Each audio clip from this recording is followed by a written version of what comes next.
Luana Thalita da Cruz, sou doutora em filosofia e defendi minha tese pela Universidade Federal de Pelotas. Minha tese tem como título A Lógica como Condição Necessária para a Filosofia Medieval, o estudo acerca da argumentação tópica a partir de Boécio.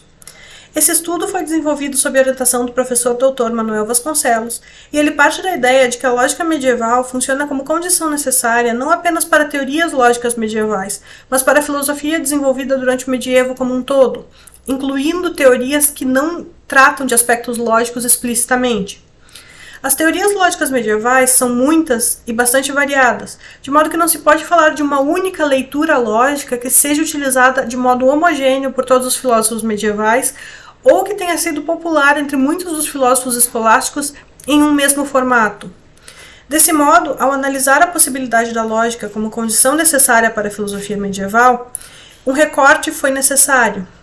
Uma vez que, quando falamos em lógica medieval, estamos falando de lógica em um sentido amplo, considerando as mais diversas áreas e problemas que contemporaneamente nem são mais considerados como problemas lógicos, a extensão de um estudo que considerasse toda e qualquer contribuição lógica do medievo seria ampla demais para ser desenvolvida em uma só pesquisa.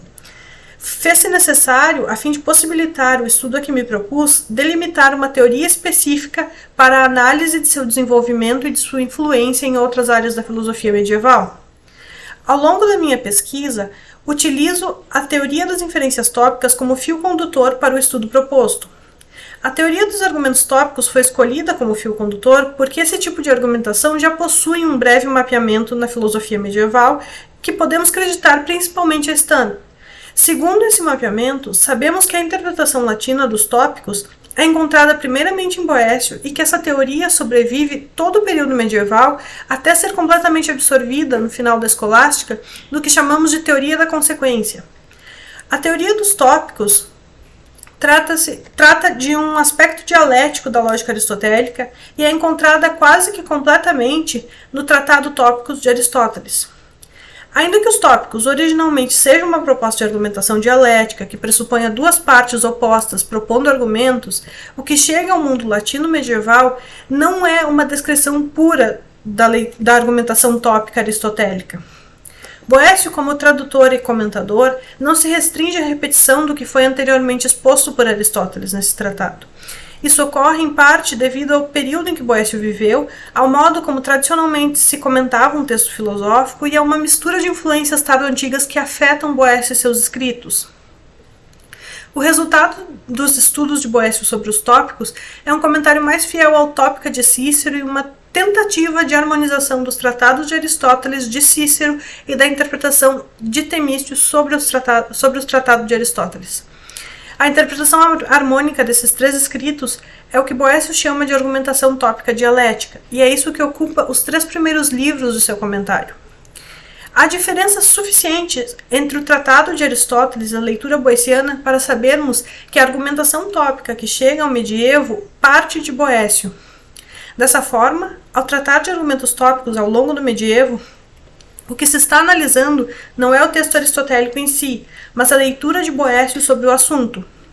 Os tópicos boecianos funcionam ao longo da minha pesquisa como um elemento básico ao qual os demais elementos são comparados.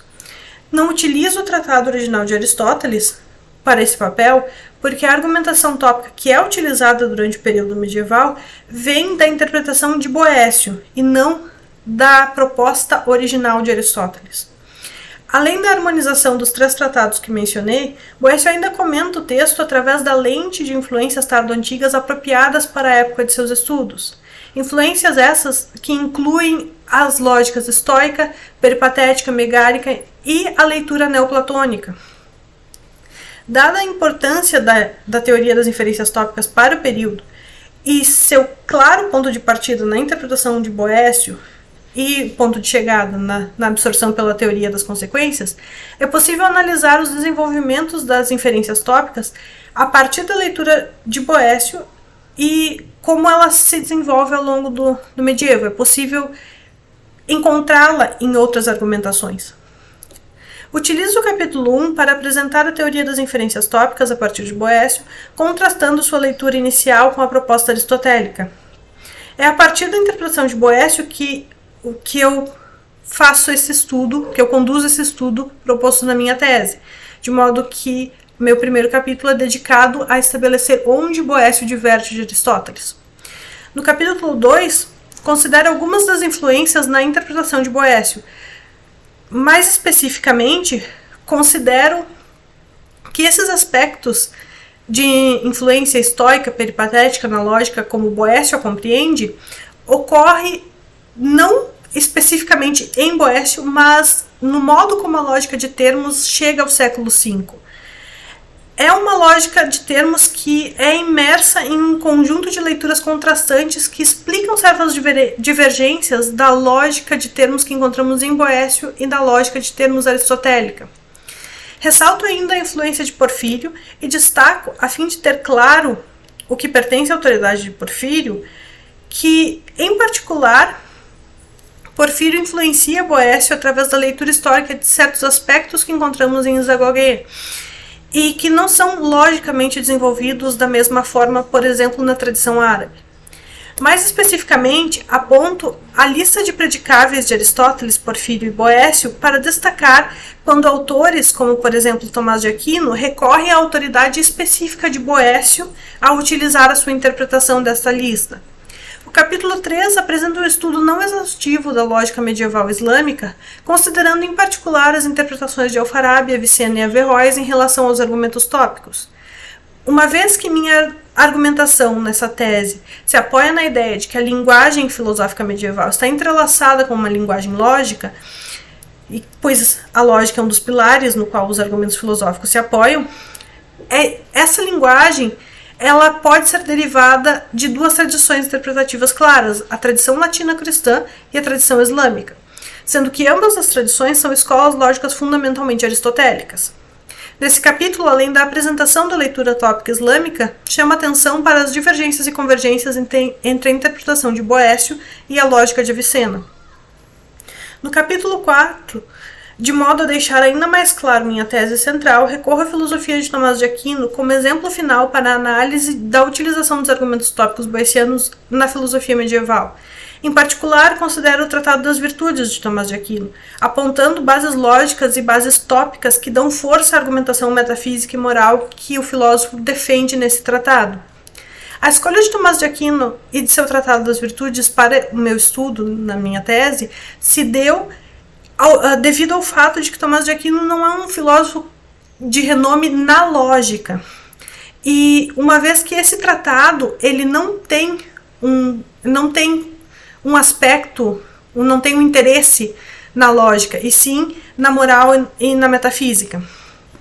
A fim de estabelecer que a lógica, a teoria dos tópicos, pode ser encontrada nas bases de argumentação filosófica medieval, acredito que tenha sido necessário apontar essa ocorrência em textos sem pretensões lógicas, que é o que ocorre com o Tratado das Virtudes. Há ainda em Tomás de Aquino uma multiplicidade de influências, tanto latinas quanto islâmicas, e essas influências tornam a sua leitura filosófica particularmente interessante, pois podemos apontar onde a influência se dá através de Boécio e onde isso não ocorre. Por fim, afirmo que pelo menos a argumentação tópica é utilizada tanto para discussões lógicas quanto na formulação de argumentos para a investigação filosófica. A influência de Boécio quanto à teoria dos tópicos é mantida até a escolástica, sobrevivendo a diálogos diretos com a interpretação defendida por ele. Noto principalmente que há uma mudança de nomenclatura quanto aos tópicos durante a escolástica e que por volta do século XIII sua leitura tópica perde parte da força. A partir deste estudo também noto que a linguagem lógica medieval não é uniforme e dificilmente pode ser mapeada de modo completo. Cada filósofo utiliza termos lógicos de acordo com suas teses, sendo que tais termos apontam para maior ou menor grau de concordância com a autoridade que os popularizou. Ressalto que, observando apenas a teoria dos tópicos, a diferença de nomenclatura dificulta o reconhecimento imediato da utilização específica de tópicos boecianos. No entanto, parece claro que a lógica, durante o desenvolvimento da filosofia medieval, funcionou tanto como disciplina a ser discutida quanto condição necessária para a investigação dos mais diversos temas filosóficos, e isso pode ser mapeado através da observação da evolução de teorias lógicas específicas, como a teoria dos tópicos.